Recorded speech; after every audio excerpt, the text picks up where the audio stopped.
Welcome to लक्ष्य सेतु। आज है 19 मार्च और 19 मार्च से करंट अफेयर्स के जितने भी क्वेश्चन बनेंगे आज हम इस वीडियो में डिस्कस करेंगे। तो चलिए स्टार्ट करते हैं और करते हैं सबसे पहले रिवीजन। 17 मार्च 2026 को मनाए जाने वाले विश्व समाज कार्य दिवस यानी वर्ल्ड सोशल वर्क डे का मुख्य विषय क्या है? तो इसका मुख्य विषय है आशा और सद्भाव का सहनिर्माण, एक विभाजित समाज को एकजुट करने के लिए हरम्पी का आह्वान। ठीक है।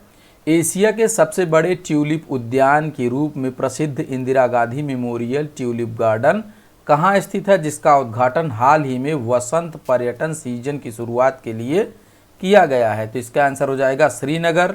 हाल ही में गुआम के एंडरसन वायुसेना अड्डे पर आयोजित बहुराष्ट्रीय पनडुब्बी रोधी युद्ध अभ्यास सी ड्रैगन 2026 में भारत ने अपने किस विमान के साथ भाग लिया है? तो इसका आंसर हो जाएगा P-8I के साथ इसने भाग लिया है।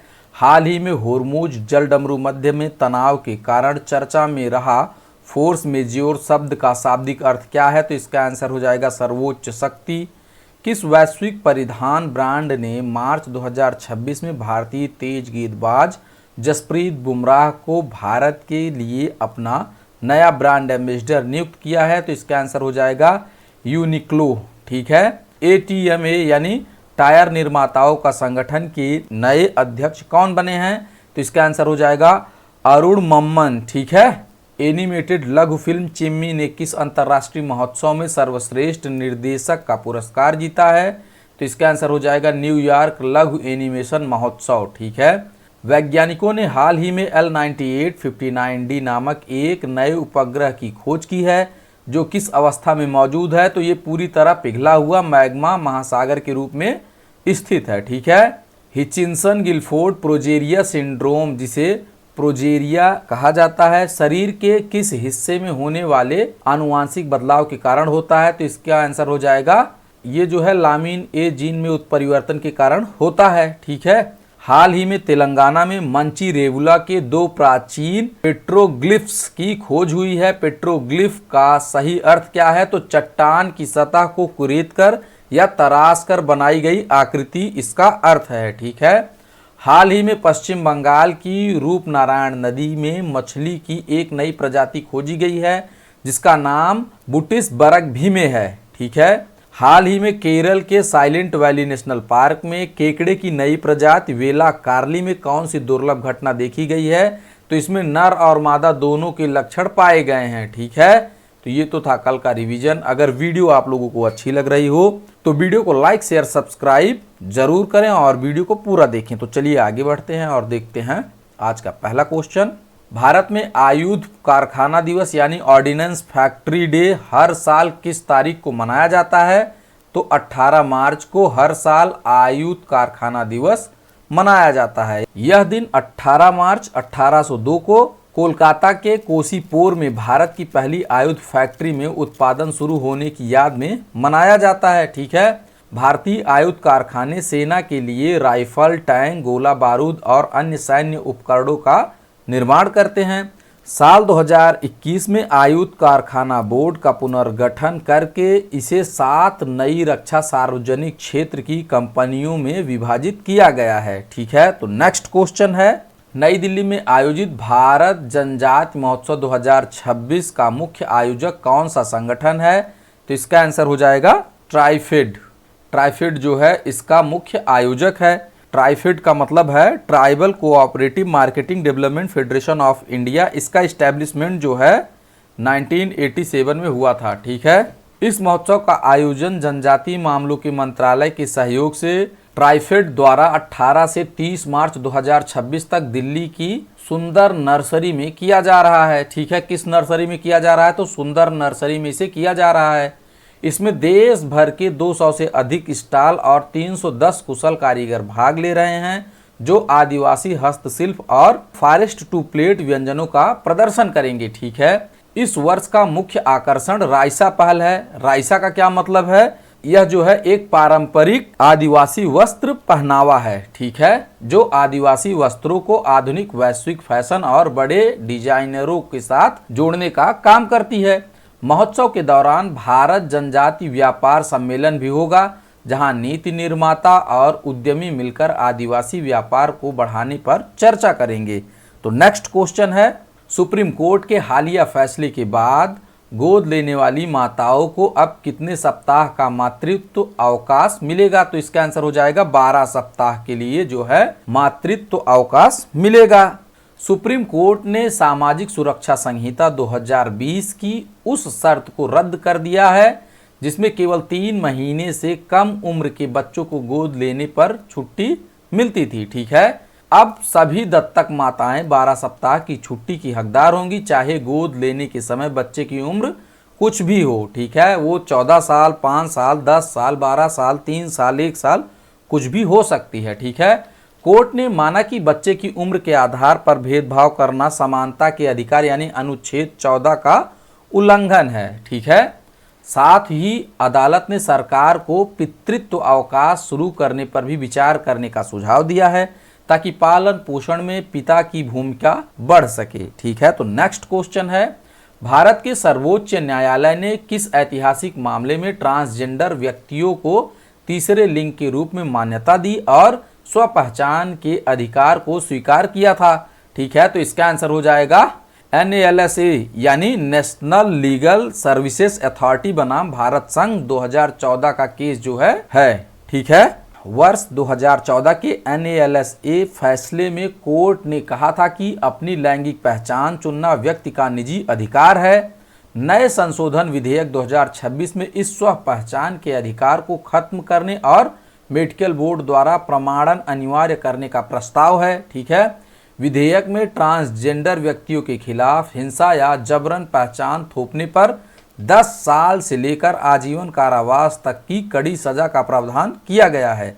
मानवाधिकार कार्यकर्ताओं का तर्क है कि मेडिकल बोर्ड पर निर्भरता और संकीर्ण परिभाषा से ट्रांसजेंडर समुदाय के लिए कानूनी पहचान पाना कठिन हो सकता है। ठीक है, तो यहाँ पे थोड़ा सा जो है क्रिटिसाइजेशन भी हो रहा है।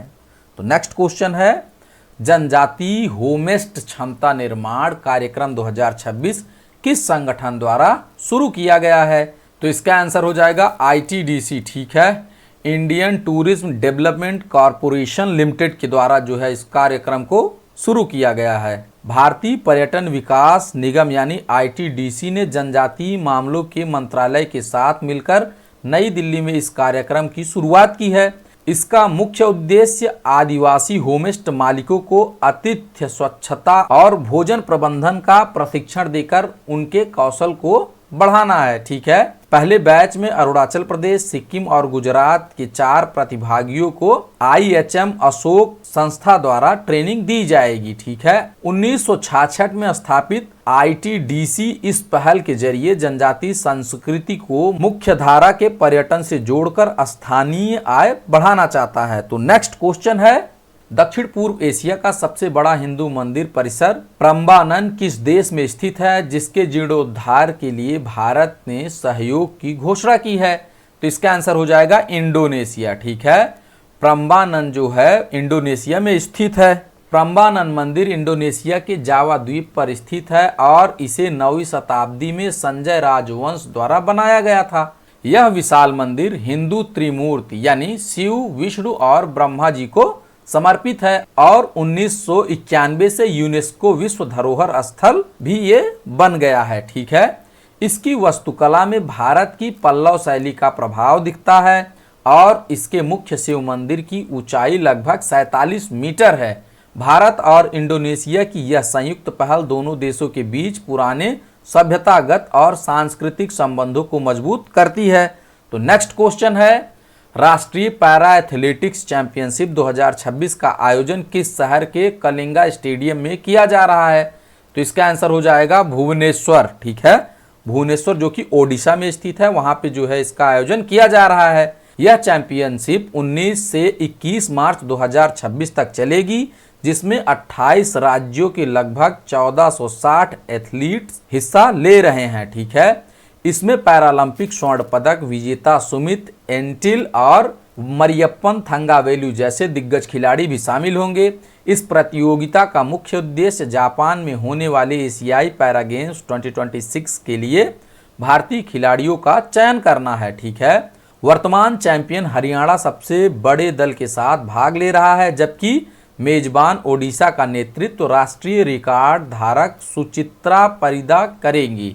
ठीक है, तो नेक्स्ट क्वेश्चन है, फीफा विश्व कप 2026 में कुल कितनी टीमें भाग लेंगी? तो इसका आंसर हो जाएगा 48 टीमें जो है भाग लेंगी। 2026 का विश्व कप अब तक का सबसे बड़ा टूर्नामेंट होगा, जिसमें 32 के बजाय 48 टीमें और कुल 104 मैच होंगे। इसका आयोजन संयुक्त राज्य अमेरिका, कनाडा और मैक्सिको द्वारा संयुक्त रूप से 11 जून से 19 जुलाई 2026 तक किया जाएगा। फीफा ने यूट्यूब के साथ साझेदारी की है, जिससे प्रशंसक हर मैच के पहले 10 मिनट फ्री में लाइव देख सकेंगे। इस डिजिटल रणनीति का मुख्य उद्देश्य युवा दर्शकों को जोड़ना और फुटबॉल को मोबाइल प्लेटफॉर्म पर अधिक सुलभ बनाना है। तो नेक्स्ट क्वेश्चन है, दीर्घावधि कृषक पूंजी सहकार योजना किस संगठन द्वारा शुरू की गई है, जो सहकारिता मंत्रालय के अधीन कार्य करती है? ठीक है, तो इसका आंसर हो जाएगा एनसीडीसी के द्वारा ये जो है शुरू की गई है।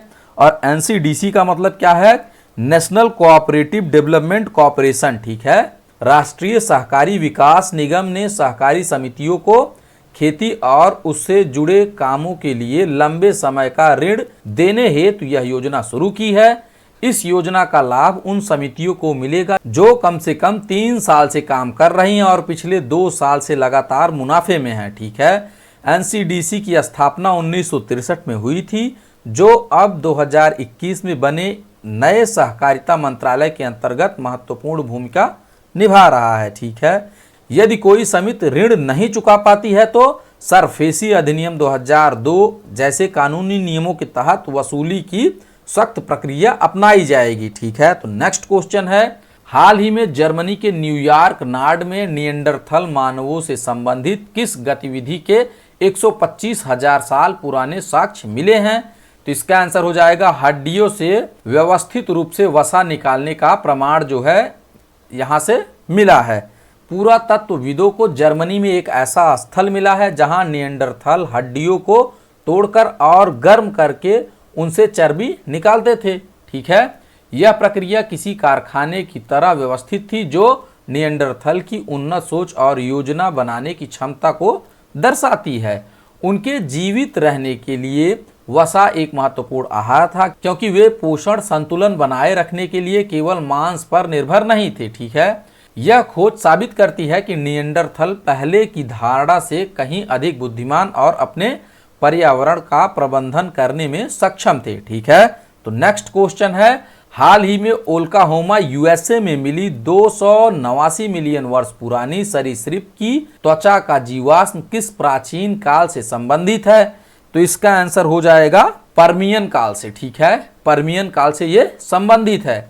ये अब तक की सबसे पुरानी खोजी गई सरीसृप त्वचा है, जो विकास की समय रेखा को 130 मिलियन वर्ष और पीछे ले जाती है। ठीक है, ओक्लाहोमा की रिचर्ड्स स्पर गुफा में कम ऑक्सीजन और प्राकृतिक तेल के रिसाव के कारण यह त्वचा पत्थर जैसी सख्त होकर सुरक्षित रह सकी। ठीक है, इस त्वचा में आधुनिक मगरमच्छों की तरह दानेदार सल्क पाए गए हैं, जो बताते हैं कि प्राचीन जीवों ने जमीन पर रहने के लिए खुद को ढाल लिया था। ठीक है, यह खोज कैप्टोरिनस अगुटी जैसे शुरुआती रेंगने वाले जीवों की शारीरिक बनावट को समझने में बहुत मददगार साबित होगी। ठीक है, तो नेक्स्ट क्वेश्चन है, जो कि आज का क्वेश्चन है, किस राज्य सरकार ने आवारा और परित्यक्त पशुओं के प्रबंधन के लिए गौधाम योजना शुरू की है? तो इसका आंसर आप लोग हमें कमेंट बॉक्स में देंगे। अगर वीडियो आप लोगों को अच्छी लग रही हो तो वीडियो को लाइक, शेयर और चैनल को सब्सक्राइब जरूर करें। ठीक है, तो नेक्स्ट क्वेश्चन है, जो कि कल का क्वेश्चन है, ऑपरेशन थंडर का नेतृत्व किन 2 अंतरराष्ट्रीय संगठनों ने किया था? तो इसका आंसर हो जाएगा इंटरपोल और विश्व सीमा शुल्क संगठन ने इसका जो है नेतृत्व किया था। ठीक है, और डिस्क्रिप्शन आप लोग ध्यान से पढ़ लेंगे। Thanks for watching, please subscribe.